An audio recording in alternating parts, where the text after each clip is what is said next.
Irmãos, nós lemos um texto aqui a princípio, e esse texto é a parábola do bom samaritano, conhecido como a parábola do bom samaritano. Bom é um qualificativo.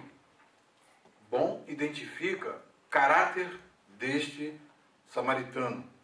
Embora não esteja no texto, esse título, Bom Samaritano, mas ao ler o texto percebe-se que aqui está se tratando de uma pessoa boa. Percebe-se aqui que está se tratando de uma pessoa que tem uma atitude boa e compreende o que é relação com Deus. Interessante aqui, vamos fazer assim um panorama para a gente poder entender a palavra de Deus de um modo muito claro. Jesus está aqui, né, diante de um cenário em que diz aqui que um perito da lei, que era chamado um doutor da lei, era um indivíduo muito conhecedor da lei, e a lei naquela época, a Torá, era o topo de linha em termos de relação com Deus, em termos de conhecimento da vontade de Deus. Então, esse indivíduo era perito nisso. Conhecia, por assim dizer, a lei de có e salteado. Sabia muito do que a lei ensinava. E diz aqui que esse indivíduo, extremamente religioso, obviamente, que era um perito da lei, ele pertencia ao grupo que interpretava a lei para o povo praticar. Então, a jurisprudência, né, a forma como a lei deveria ser aplicada no dia a dia das pessoas, ele era perito nisso. Tanto é que, diz aqui, certa ocasião, um perito da lei levantou-se para pôr Jesus à prova. Ou seja, quando o texto diz que ele se levantou para pôr Jesus à prova, o texto está dizendo que a intenção dele era simplesmente fazer um teste com Jesus. E já falei desse texto inúmeras vezes aqui para a igreja. Os nossos visitantes, como são visitantes, obviamente a igreja vai sempre acostumar que eu tenho que sempre trazer, né, nova reflexão sobre textos que vocês aqui, que estão me acompanhando nesses 5 anos de relacionamento, nós já corremos a Bíblia praticamente toda, né? Ainda faltam algumas porções que estamos indo, livro por livro, versículo por versículo, e então, né, nós tivemos uma época aqui que nós pegamos todo o Novo Testamento. Foi muito interessante. Mas os nossos visitantes, então, para entenderem, né, o contexto, trata-se de uma pessoa muito religiosa, que conhece a lei a fundo e quer colocar Jesus a um teste. Você sabe que o ato de conhecer, o Olavo de Carvalho tem uma frase, um filósofo brasileiro que mora aqui, nos Estados Unidos, ele tem uma frase que é muito interessante. Diz, o ato de conhecer é um dos atos, ele diz, há atos que só o agente dá testemunho desses atos, de modo que ninguém do lado de fora, vou parafrasear o que ele diz, ninguém do lado de fora pode testemunhar o que um agente ou uma pessoa sabe. Uma pessoa participa e compartilha, né, que forma a sua interioridade. E não existe ato mais desprovido de testemunha do que o ato de conhecer. O que ele quis dizer com isso é que, na realidade, é quase que impossível você, num primeiro lance de vista, chegar para uma pessoa e dizer o quanto essa pessoa conhece. Então, Jesus está dentro de um contexto em que eles são a classe religiosa dominante. Eles são os que moldam o modo como as pessoas vão viver a palavra de Deus. Então, eles se julgavam numa posição tal que Jesus era um mestrezinho qualquer que apareceu, um indivíduo que se auto-intitulava mestre. Por quê? Porque não tinha passado por nenhuma das suas escolas. É como um indivíduo chegar hoje e dizer, olha, eu sou doutor em matemática aqui nos Estados Unidos, e chega e vão perguntar para ele, você estudou onde? Harvard ou MIT? Esse indivíduo é bom mesmo, né? Vai para ser doutor? Não, Não, eu não estudei em nenhuma dessas escolas, mas eu sou doutor. Ah, então vamos fazer um teste aqui. Né? Vamos fazer um teste. E aí o cara chega e faz um teste lá. Qual é o 13º problema que Hilbert propôs na conferência de 1900? Aí um indivíduo que é doutor em matemática, obviamente, vai conhecer os 21 problemas que Hilbert, um grande matemático alemão, propôs numa conferência, né, no início do século XX. Ele vai dizer, o problema foi esse. E quem resolveu o problema? Aí vai fazer um teste para ver se a pessoa realmente sabe. Bem, quem deu a primeira partida foi Julia Robinson, e quem terminou de resolver o problema na década de 70 foi o russo Yuri, recém-formado na faculdade. Você sabe mesmo. Aí como é que foi a resolução do problema? Aí vai, senta lá e passa algumas horas escrevendo num quadro, demonstrando, né, a insolubilidade das equações de Diofantina que Hilbert propôs lá na conferência. Aí vão falar, rapaz, você não estudou em Harvard, não estudou no MIT, sabe isso tudo? Exatamente o que esse indivíduo, né, ele se julga um doutor e vai colocar Jesus à prova. Quem é Jesus? Segundo dizem, é o filho de um carpinteiro aí. Bem, filho de carpinteiro é de uma classe social, obviamente, muito desprivilegiada nessa época. Filho de qual rabino? Nenhum. O pai dele, inclusive, tem alguma história duvidosa aí sobre o nascimento dele, que a gente não sabe muito bem, né, como é que foi a coisa. Aí, nos círculos rabínicos aqui, até circulam, né, uma história dizendo que ele é filho de prostituição, porque a mãe dele, de repente, apareceu dizendo que estava grávida, e aí José assumiu a paternidade, e ele nasceu, e rola essa história por aqui. Eles nunca vão entender que ali Deus fez carne e estava diante deles Deus. Eles não entenderam essa pessoa de Jesus em hipótese alguma.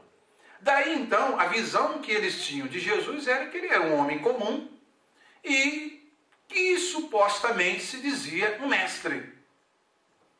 Aí, com a sua mentalidade religiosa, ele chega, então, vou fazer, aí chega lá, faz um conluio com os outros, né, pares, com os seus participantes lá da sinagoga. Vamos colocar um teste a Jesus?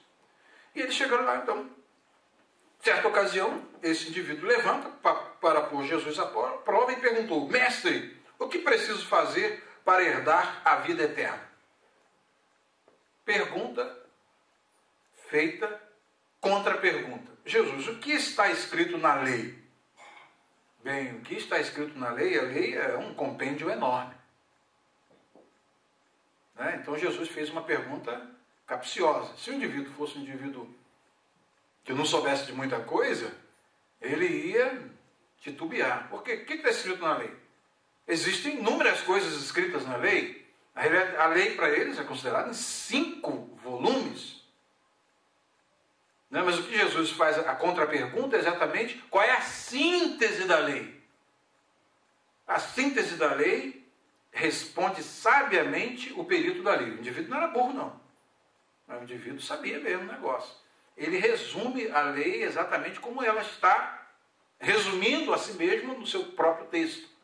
E ele diz, ame o Senhor, o seu Deus, de todo o seu coração, de toda a sua alma, de todas as suas forças e de todo o teu entendimento. E ame o seu próximo como a si mesmo. Daí ele coloca, então, deu para Jesus. A lei tem 2 direções. Uma direção da lei vertical, que aponta o relacionamento da pessoa com o Criador, com Deus. Amarás o Senhor Deus, ame o Senhor Deus de todo o seu coração, de toda a sua alma, de todas as suas forças e de todo o seu entendimento. E tem uma relação horizontal. Ame o seu próximo como a si mesmo. Aí Jesus, disse Jesus, você respondeu corretamente. Faça isso e viverá. Ou seja, conhece, teoricamente, você sabe o que é a lei? Sabe que a lei apenas tem... Gente, isso para os fariseus que eram pletos de ordenanças além da lei, tinha a chamada tradição dos anciãos, né, que eram mandamentos. A lei já tinha uma série de mandamentos. E eles ainda acrescentaram outros no período interbíblico, e na época de Jesus havia muita coisa que eles inseriram na lei para dizer que era em pé de igualdade com a lei, para as pessoas viverem e agradarem a Deus. Quando ele apresenta essa síntese, ele praticamente desconstrói tudo que eles estão vivendo. Aí ele vê a contradição. Isso aqui é pessoas inteligentes conversando, né? Aí ele vê a contradição de termos em que ele teoricamente sabe e o que na prática eles vivem. Ele tenta consertar o negócio. E diz assim, mas ele querendo justificar-se, porque Jesus colocou, por assim dizer, uma saia justa. Né? Então agora ele querendo justificar-se, e ele faz uma outra pergunta a Jesus. E quem é o meu próximo? Bem, se Jesus fizesse essa pergunta para um fariseu, se fosse Jesus fazendo a pergunta, quem é o meu próximo? Ele ia responder, meu próximo é exatamente o que é membro da minha religião. Quem é judeu como eu sou, quem frequenta a sinagoga como eu frequento, esse é o meu próximo. Aí Jesus vai, bem, você quer saber quem é o meu próximo? Você fez uma pergunta que aí depois que a gente vê a história, a gente vê, você está mexendo com a pessoa errada.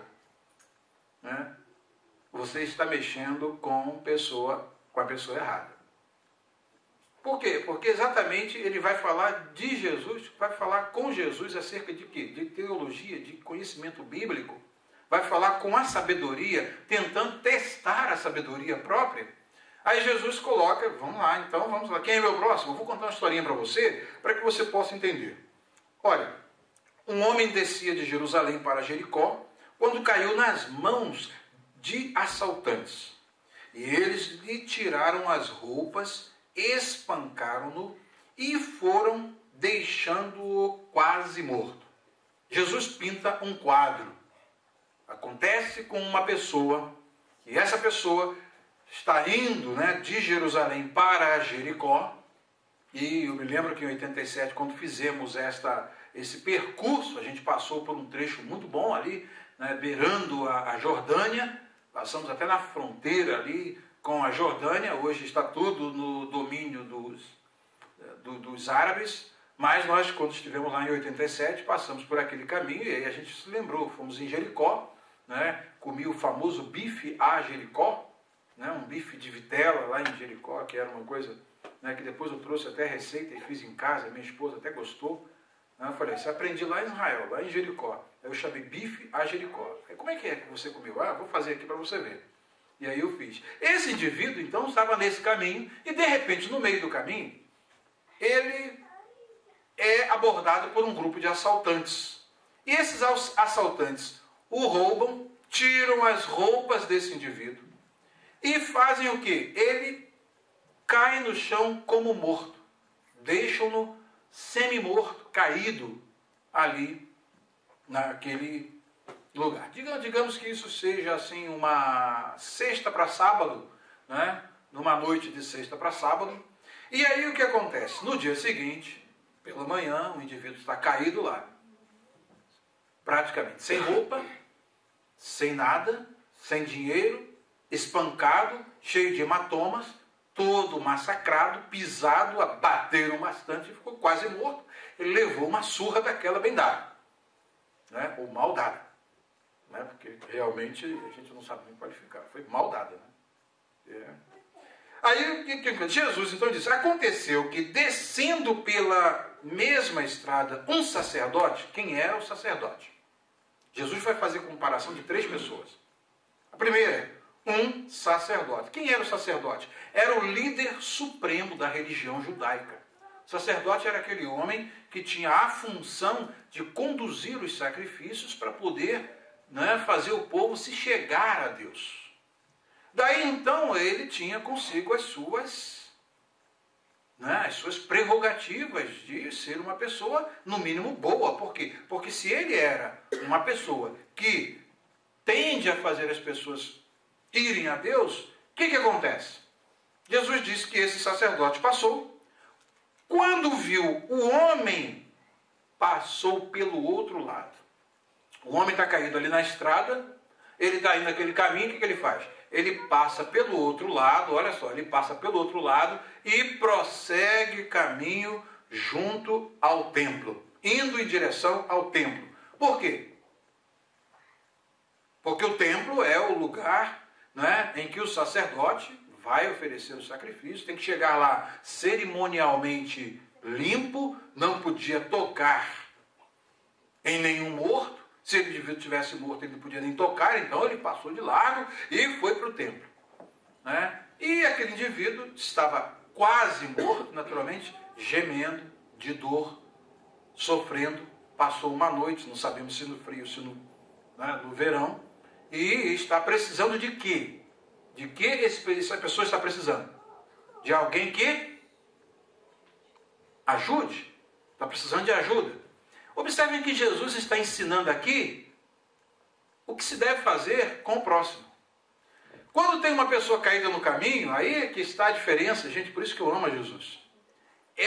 Mas eu adoro Jesus pelo que ele é, pelo que ele ensina. Ele pega um religioso e diz, olha, sua religião não está com nada. Por quê? Porque o sacerdote vai para o templo, de repente, para orar, para saber se Deus vai dar, lá no Santo dos Santos, uma revelação para ver se ele pode ajudar o que está caído no caminho. Não é geralmente o que acontece com as pessoas religiosas? Antes de fazer o bem, né, elas vão fazer o quê? Vão consultar, principalmente usam, aqui é uma espécie de usar a religião como uma desculpa. Não, eu sou sumo sacerdote, eu não posso tocar numa coisa impura. E esse indivíduo está quase morto, então eu não vou prestar os primeiros socorros para eu não me contaminar espiritualmente e assim não poder fazer minha oferta a Deus nesse dia. Gente, onde estava o altar da adoração? Ali. O altar da adoração estava ali, onde aquele indivíduo estava caído. Um ser humano. Quem é o meu próximo? Jesus está respondendo. Quem é o meu próximo? O sacerdote não passou no teste. Tudo bem, então o sacerdote é a ordem superior. Aí Jesus desce a hierarquia e vai. E assim também um levita, quando chegou ao lugar, o viu. Observe que Jesus faz questão de dizer que eles não passaram. Ocasionalmente não viram, eles ouviu. Viu e diz, e passou pelo outro lado. Ou seja, o sacerdote passou e não parou, não sou eu que vou parar. O presidente não fez nada, não é o governador que vai fazer. O governador não foi nada, não é o prefeito que vai fazer. O prefeito não foi nada, não é o cidadão comum da comunidade que vai fazer. Ou seja, tem um buraco na estrada, tem gente caindo, criança quebrando o pé. Vamos esperar, que se a ordem superior fizer, então aí a gente vai, Do contrário, vão gente quebrando, se caindo no buraco e assim sucessivamente. O que acontece? É o que geralmente norteia a visão religiosa das pessoas. Eles vivem uma visão de que o mundo gira em torno das pessoas que são apenas da sua religião. São apenas pessoas do seu convívio social. Esses são o próximo deles. Daí o sacerdote não se comover nem um pouco com a situação daquele indivíduo. Nem tampouco o levita, que era uma ordem superior, também se comover. Não, vou para o templo orar porque está na hora do culto. É como se você tivesse vindo para cá e de repente você vê um acidente, uma pessoa está numa rodovia acidentada e você, está na hora do culto, eu não posso chegar atrasado. E a pessoa, socorro, socorro, estou entre as ferragens, socorro, gritando e você não fizer nada. Porque não quer chegar atrasado no culto. Contextualizando bem, para vocês entenderem, é exatamente o que acontece. Por isso que Jesus veio para quê? Para tentar. O horizonte religioso geralmente é muito estreito. E às vezes ele serve como uma desculpa para não se fazer o que Deus quer.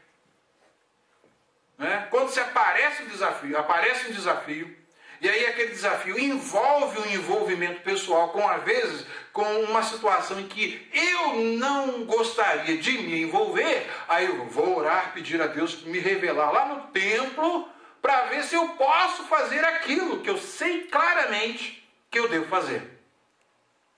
Não é? É como se o Marcos está lá, né? Eu socorro, quem é que vai me acudir aqui? Eu estou aqui dentro, não posso fazer nada por mim. Ai, meu Deus, que aflição. Angélica, vê o que você faz aí. Aí, calma, meu filho, calma que eu estou vendo. Né? Aí a Angélica vai, aí chega, bate na porta de um. Não, eu não posso me envolver com imigração, não. Eu não vou, não. Aí chega, bate na porta do outro. Ah, eu não quero, não. Eu vou orar para ver se Deus me revela se eu posso ir lá ajudar o Marcos. E a Angélica é uma aflição. A maioria das pessoas não está vivendo esse tipo de evangelho hoje. Não é todo mundo brasileiro, muita gente aqui nos Estados Unidos está vivendo essa situação, mas poucos se importam com a situação dos outros. Tem igrejas aí, pastor, que só tem green card. Para quê? Às vezes tem green card, para quê? Para ficar passeando, indo para o Brasil, indo para a Espanha, indo para não sei para onde, e etc, etc. Mas na hora que a ovelha está precisando de uma ajuda, vê se ele pega o carro dele para ir lá na cadeia tirar. Não vai. Vê se vai na corte para interpretar para um membro da igreja. Não vai. É o evangelho. Ele vai para o templo orar para ver se Deus dá uma divina revelação. E às vezes, sabe o que acontece? Teve um caso que foi interessante. A menina foi presa, aí a mãe chega para o pastor dela e fala: olha, eu estou precisando que a minha filha acabou de ser presa e eu preciso de alguém que a ajude.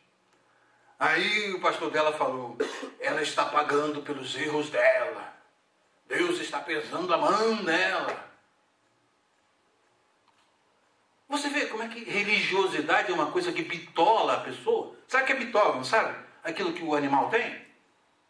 Ô, gente, a pessoa está precisando de ajuda. A pessoa está precisando de ajuda. Quem é o meu próximo? Olha a pergunta que Jesus faz. Que Jesus responde: quem é o meu próximo?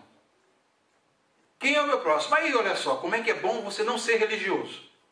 Porque quando você veste a bitola da religião, acabou a sua vida. Ué, mas como é que uma igreja, o pastor está dizendo que para o pessoal não ser religioso? Porque aqui já nós desreligiosizamos todo mundo. O evangelho vem para desreligiosizar as pessoas. Por quê? Porque religiosidade é obtusidade, é ver as coisas por parâmetros tão estreitos que não cabe a vontade de Deus dentro desses parâmetros. Por quê? Quem é meu próximo? Meu próximo é aquele que senta na minha igreja, que participa comigo. Não, esse é meu próximo. Quem são meu próximo? Meu próximo são as minhas ovelhas aqui do meu rebanho. E o restante? Que eu não sei. Esse não é meu próximo, não? Aí Jesus está, o seu sabidinho, peritinho da lei, o seu PHDzinho agora vai para o lixinho. Porque agora eu vou ensinar para você o que é ser realmente, o que é amar a Deus e amar o próximo. Tá? Aí Jesus pega quem? Bem, vai apresentar. Poxa, já desqualificou um sacerdote. Desqualificou um levita. Pegou o pastor não passou no teste. Pegou o evangelista, não passou no teste. Pegou o diácono, não passou no teste. Quem ele vai pegar? Vai pegar um indivíduo que não tem nada a ver com religião. Jesus pega um protótipo naquela sociedade que era a escória da perspectiva dos judeus, samaritano. Por quê? Era uma raça misturada. Era um indivíduo que eles chamavam de dizer, assim, um indivíduo que tinha uma religião meio dúbia. Então não tinha uma teologia sadia. O samaritano. Por quê? Porque ele foi nessa época que nós estamos estudando no Antigo Testamento. Foi a mistura das raças que o imperador assírio levou lá para Samaria, e chegou em Samaria, misturou quem era israelita que ficou com essa raça de pagãos que chegaram, e aí surgiram os samaritanos. Daí os judeus não se comunicavam com os samaritanos. Era uma raça impura. Né? Era um povo que eles tinham que lidar assim à distância. Aí Jesus pega para dar exemplo de quem é o próximo. Quem Jesus faz? Jesus é um desconstrutor da religiosidade, viu? Jesus pega um samaritano. Bem, os judeus tinham os sacerdotes em maior estima. Os levitas nem se fala. Mas ele chega, quando diz que o samaritano dá aula de teologia e religiosidade para um sacerdote e para um levita, Jesus está praticamente batendo na cara desse religioso. Por quê? Como é que um samaritano vai dar aula, vai ensinar atitude de bondade para um sacerdote? Não passou pela escola, pelo rabinado, como é que ele vai saber essas coisas? Gente, preste atenção. Existe um provérbio, né, que sintetiza a história do samaritano, né, e esse provérbio é popular, muito conhecido: fazer o bem não importa a quem. Não é isso? Dizem geralmente assim. É a síntese do que Jesus ensina aqui. Olha só, aí ele chega, o sacerdote parou, olhou, viu: não, vou embora para o templo orar. Deus vai me dar uma revelação lá no templo se Deus falar comigo, abrir o santo dos santos, na hora que eu estiver oferecendo o sacrifício, e se ele me der uma revelação que eu devo voltar lá, até lá o homem já morreu. O homem já morreu, já. Quando ele voltar lá, aí agora não posso pegar, Deus me revelou, demorou muito, né? Porque eu orei 7 dias no monte para ver se Deus me falava, se eu tinha de ir lá socorrer aquele samaritano. Quando eu cheguei lá, o indivíduo já estava morto. Percebe? Vocês não entendem como é que religiosidade é um negócio perigoso? Um indivíduo religioso é assim. Não, para eu fazer uma coisa que eu sei que está certa, eu preciso de uma divina revelação. Isso aí é o quê? É uma desculpa para poder para evadir do seu dever, que realmente você deve fazer. O samaritano, então, vamos ver como é que ele age. Mas, aí diz aqui, um samaritano, observa quando Jesus diz, mas está contrastando com os outros dois, com o sacerdote e com o levita. Ele é o terceiro personagem. Mas um samaritano, aí ele já começa, um samaritano, estando de viagem, chegou onde se encontrava o homem e, quando o viu, teve piedade dele. Sentimento de piedade, de dó de uma pessoa, de dor de uma pessoa, compaixão de uma pessoa, num samaritano? Né? Num samaritano é como se chega, é mais ou menos assim, vou fazer uma comparação meio besta, né? Mas como se tem um indivíduo que apanhou a noite toda, caiu lá no chão, aí chega um, olha, passa assim no seu carrão, vai embora, passa outro no seu carrão, aí vai passando um outro bêbado que não apanhou, aí, mano, vou tirar você dessa situação aí, vem cá, bota aqui a mão aqui no meu ombro, aqui, vamos embora que eu vou te ajudar para você sair, tá? E vai e ajuda aquela pessoa e leva para casa dele para poder ajudar. Mais ou menos essa comparação que Jesus faz. Um indivíduo culto, conhecedor da palavra de Deus, olha para a situação, não tem nenhum sentimento. Primeira coisa que Jesus está criticando dos religiosos. Que religiosidade às vezes cria uma pessoa sem sentimento pelo próximo. Que não sabe o que é que a religião, na realidade, a relação com Deus deve conduzir uma empatia com o ser humano, principalmente quando ele está numa situação de necessidade. É você se imaginar na situação da pessoa. Aí você vai sentir o quê? Piedade, dó, compaixão. E vai fazer de tudo para poder ajudar. O que você está fazendo? Você já está... Gente, se você for, pelo menos, como esse samaritano, você já tem 50% de cumprimento da vontade de Deus. Se você, ao ver um necessitado, você sente isso, então você já está com 50% da sua relação com Deus perfeita. Está cumprindo já 50% da lei. Né? Mas como amar a Deus é demonstrado pelo amor ao próximo, então você está com 100%, se você faz isso aqui apenas. Sente a dor do outro. O samaritano teve piedade dele. E os outros fizeram o quê? Passaram a distância. Tá? Não, vou passar por aqui, porque eu não posso me tornar cerimonialmente impuro. Vou chegar no templo, não vou poder oferecer a Deus o sacrifício. O samaritano, como não tem religião, graças a Deus, né? Ele chega, esse aqui é o meu altar. Esse é o lugar que eu vou adorar a Deus. Vou fazer serviço a Deus agora. Ô, meu filho, o que aconteceu com você? O que se passou? Eu fui assaltado. Eu apanhei. Eles levaram tudo que eu tinha e me deixaram nessa situação aqui. Aí diz, ele teve piedade dele, aproximou-se. Veja só, o outro passa de largo para não se contaminar, porque espiritualmente ele estava irradiando uma maldição, né? Porque ele tinha que passar num raio para poder realmente não se contaminar com aquele indivíduo que estava caído.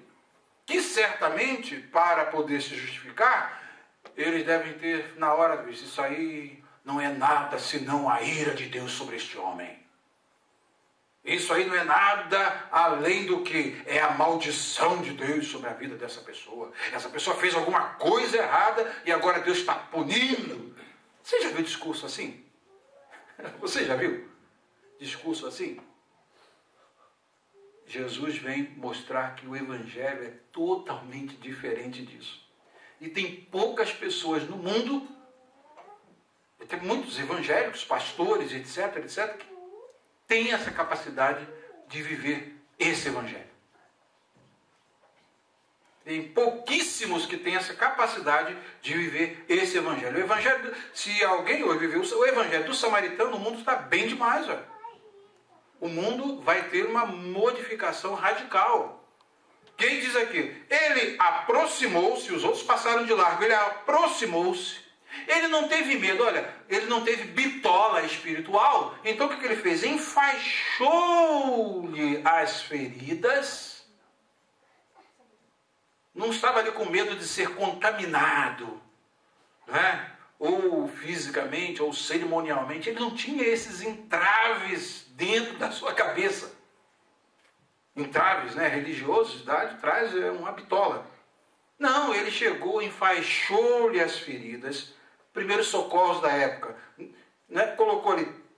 Colocou sobre ela, derramou sobre elas vinho e óleo para amenizar a dor, amenizar a situação. Depois colocou sobre o seu animal, observa bem, o animal, ele não colocou sobre o animal que ele usava. Ele não estava, vou botar esse indivíduo aqui, vai contaminar isso aqui, depois a gente tem que fazer 7 dias de campanha para poder descontaminar. Não, ele colocou o indivíduo no seu animal, tá? Ou seja, ele desce do animal, coloca o indivíduo no seu animal, levou-o para uma hospedaria e cuidou dele. O que Jesus está ensinando para esse doutor da lei? Quem é o meu próximo? Vocês estão percebendo? Ser religioso é mais fácil, não é? Eu vou para o templo orar, acabou, cumpri meu dever, cumpri a minha missão, volto para minha casa e acabou. E o amanhã? Amanhã de manhã? Telefone toca, imigração, aguarda. Nesse frio, meu Deus, sair lá para a imigração, aquele lugar horrível, 4 horas com a mulher grávida, com o marido com ordem de prisão, tem que ficar esperando, entram para uma salinha para tirar umas fotos, posar para eles lá, tal, botar as impressões digitais, 4 horas esperando, a mulher quase tendo filho lá naquele lugar. Aí ela olha aquela cena de pavor, um monte de GPS no chão, e fala, meu Deus, vou sair daqui com GPS, meu Deus, não deixa não, e fica com um pano e até começa a ter dor de parto. Foi sério o negócio. E você ali, eu podia também deitar na minha cama tranquilo, né? Já fiz o meu culto domingo, né? Agora no próximo culto vou para a igreja, com os irmãos orar, que maravilha, isso aí é religião. Depois no domingo eu vou para o culto novamente, vou cantar, louvar a Deus, daqui vou para casa, acabou. Meu dever está cumprido, minha missão está cumprida. É isso que Jesus ensinou? Bateu o seu telefone, alguém precisou de você, é a hora de você dizer, quem é o meu próximo? O meu próximo está me chamando. Esse é o ensinamento do Evangelho de Jesus. É esse o ensinamento do Evangelho de Jesus. E aí diz ele aqui, cuidou dele, no dia seguinte deu 2 denários, que eram 2 diárias de um trabalhador, hein? Ele imaginou 2 diárias de um trabalhador, ele tirou 2 dias de trabalho dele, do dinheiro dele, diz aqui, deu, não é, ao hospedeiro e lhe disse, cuide dele. Sentiu a dor, cuida dele, porque agora eu tenho que trabalhar para poder fazer mais dinheiro. E diz assim, e quando eu voltar, lhe pagarei todas as despesas que você tiver. Agora sim, agora eu vou trabalhar, vou fazer dinheiro para poder o quê? Vai trabalhar de repente mais 2 dias para poder, com esses 2 dias, receber e pagar a despesa de uma pessoa que não tem nada a ver com ele. Vocês estão vendo a grandeza do Evangelho de Jesus? Aí o outro, quem é meu próximo? Eu acho que nessa o doutor da lei já está arrependido de ter feito uma pergunta dessa. Vai mexer com quem não deve. Vai perguntar a sabedoria, o que é sabedoria? Vai perguntar se o Einstein conhece física. Brincadeira. Vai perguntar se o Stephen Hawking conhece matemática. Brincadeira. O cara é lucasiano, da Universidade de Cambridge. Ele tem uma cadeira lá, né? Agora já foi ocupado por outro, mas ele ocupou lá, um dos grandes matemáticos da época. Então vai perguntar se o indivíduo desse sabe. Percebe? Vai perguntar se o Bill Gates sabe informática. Pelo amor de Deus.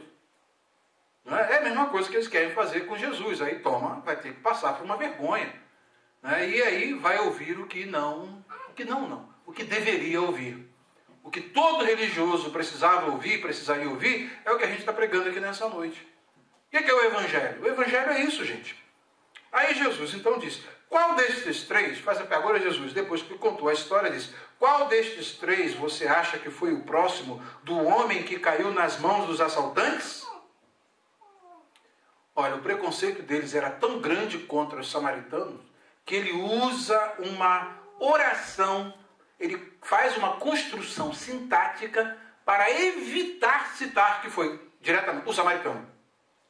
Queria dizer, o samaritano foi superior em atitude, em caráter, em coração ao sacerdote e ao levita. Ele não ia dizer isso claramente. Então ele diz, aquele que teve misericórdia dele. Aquele. Ele sabia que era o samaritano. Jesus disse, um samaritano descia. Mas o preconceito era tão grande que ele não conseguia, ia causar uma impureza espiritual nos seus lábios, pronunciar que um samaritano, era um palavrão para ele, era como se ele estivesse falando palavrão, de tão baixa estima que eles tinham dessa pessoa, que era chamada de samaritano, os habitantes de Samaria. E Jesus, sabe o que Jesus faz? Foi aquele que usou de misericórdia com ele. Pelo menos a conclusão sua está certa, apesar do seu preconceito, tá, seu religioso. Apesar do seu preconceito e não pronunciar que foi o samaritano, então Jesus disse assim, vá e faça o mesmo. Ou seja, não siga o padrão religioso do sacerdote, nem do levita. Siga a religião do samaritano, que você vai fazer o quê? O que ele queria saber? O que ele queria saber? Qual foi a primeira pergunta? Mestre, o que preciso fazer para herdar a vida eterna? Aí no final Jesus conclui, seja e haja e faça igual ao samaritano. Tá? Então, de um modo geral, se a gente quiser fazer uma avaliação do que nós estamos vivendo no Evangelho, façamos sempre essa pergunta todos os dias de manhã. Será que Deus hoje quer me usar como um samaritano? Porque para vocês herdar o reino de Deus, não é uma coisa escatológica lá para o futuro. O reino de Deus é hoje. É aqui, é agora, é no dia a dia, é participação ativa nessa dimensão do já. Porque o reino de Deus tem a dimensão do já e do ainda não. Mas na dimensão do já, do agora, nós já devemos viver antecipadamente as relações humanas que devem pertencer ao reino de Deus. E dentre elas está essa de exercer essa atitude do samaritano. E vocês veem de um modo muito claro que Jesus veio para desconstruir religião. Jesus veio para acabar mesmo com a religião dos seus dias. Eles ficavam com raiva de Jesus, não era por menos. Né? Por quê? Porque Jesus não ensinava a religião. Ensinava a verdade de Deus de um modo tão diferente, de um modo tão claro, de um modo tão sintético, que as pessoas saíam dali, bem feito, viu? Vai mexer com quem não deve. Eu estaria lá e ia ficar, bem feito, seu pseudo-doutor. Né? Vai aprender, seu pastor, a ser religioso? Não, aprenda a ser um samaritano. Quem bateu na tua porta, quem te bateu no telefone, procura ajudar. Procura agir em favor. Procura socorrer alguém. Procura ver alguém que está em necessidade. E aí você vai ter 50% daquilo que diz a lei. O que diz a lei para herdar o reino do céu? Amarás ao teu Senhor Deus e amarás ao próximo como a ti mesmo. O apóstolo chega a dizer, bem, se eu, João, se eu digo que amo a Deus e não faço nada pelo meu próximo, eu estou mentindo. Eu estou mentindo. Então, o que se deve fazer? O amor a Deus é revelado nessa relação nossa com o nosso próximo. Então, esse é o evangelho que Jesus ensinou e espero que esse seja o nosso evangelho, no nosso dia a dia. Quando surgirem oportunidades, alguém está caído no caminho, não passa de largo, não está na hora de ir para o culto. Vou orar para ver se Deus me revela se eu devo ajudar essa pessoa. Não, estende a mão. Não tem contaminação, não. Tenha muito crédito com Deus. Deus fica muito feliz quando alguém age com o samaritano. Tanto é que essa história foi dada para ilustrar que de uma pessoa inesperada surge um exemplo que nunca mais eu creio que esse doutor da lei, não sei nem se ele merece o título de doutor. A essa altura eu não sei nem se ele merece o título de doutor.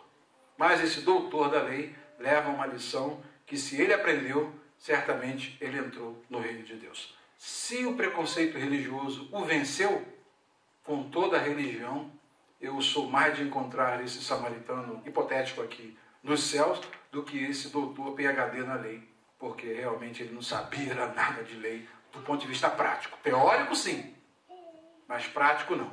Então, para nós vivermos o Evangelho, nós temos que saber e praticar. Essas são as duas dimensões do Evangelho.